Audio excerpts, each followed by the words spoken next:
A ver, imaginemos esto por un momento. El gobierno, en teoría más poderoso del mundo, de repente echa la persiana. Cuelga el cartel de cerrado por política. Suena una película, ¿verdad? Pues no, no lo es para nada. Hoy vamos a desmontar pieza a pieza esa parálisis. Vamos a ver qué son y por qué ocurren los cierres de gobierno en Estados Unidos. Es que la pregunta es de cajón, desafía toda lógica. ¿Cómo es posible que una superpotencia de la noche a la mañana simplemente se apague? Para encontrar la respuesta no hay que mirar solo los titulares, no, hay que meterse en la sala de máquinas del sistema. Vamos a ver cómo funciona este cortocircuito tan increíble. Exacto. Vamos a abrir el capó de esta maquinaria política tan compleja, porque para entender por qué se para en seco, primero hay que saber cómo se supone que debería funcionar. Y todo, absolutamente todo, se reduce a una única regla de oro. ¿Quién tiene el poder sobre la cartera, sobre el dinero? La Constitución estadounidense es clarísima en esto.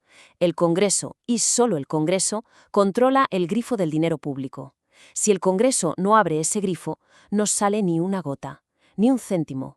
Sobre el papel, la cosa parece hasta fácil, casi de manual. El presidente propone su lista de la compra para el país. El Congreso la coge, la revisa, tacha algunas cosas, añade otras y al final la convierte en 12 leyes de gasto. El presidente las firma y listo, pan comido, ¿verdad? Bueno, el problema es que la política real casi nunca sigue el manual al pie de la letra. Y aquí está la pieza clave de todo este puzzle. Pensemos en el presupuesto de una casa. Hay gastos fijos, ¿no? La hipoteca, los seguros, eso sería el gasto obligatorio. Se paga sí o sí, pase lo que pase. Pero luego está el gasto discrecional. Las vacaciones, salir a cenar, el sueldo de los funcionarios, todo lo que se decide año a año. Pues bien, el cierre ocurre cuando no se ponen de acuerdo en esta segunda parte. Es justo ahí donde se corta el grifo. Y este es, por así decirlo, el interruptor legal que lo apaga todo. La ley antideficiencia es inflexible. Prohíbe gastar un solo dólar que el Congreso no haya asignado.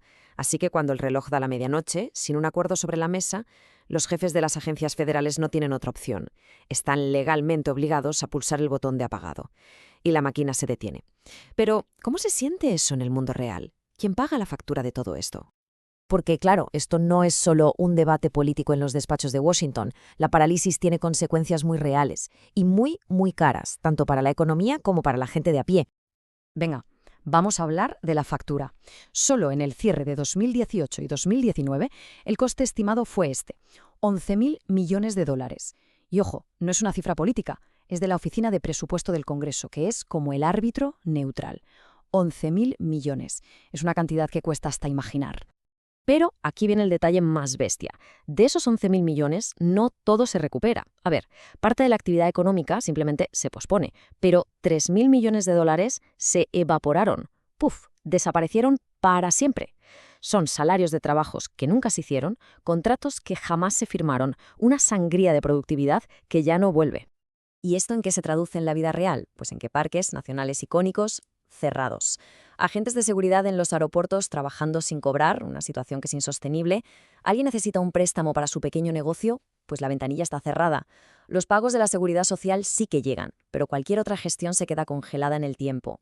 Y claro, detrás de las cifras siempre hay personas. Más de 800.000 familias en vilo. Unos obligados a ir a trabajar sin saber cuándo van a cobrar. Otros enviados a casa viendo cómo se agotan sus ahorros. Un coste humano tremendo y una factura de 11.000 millones de dólares.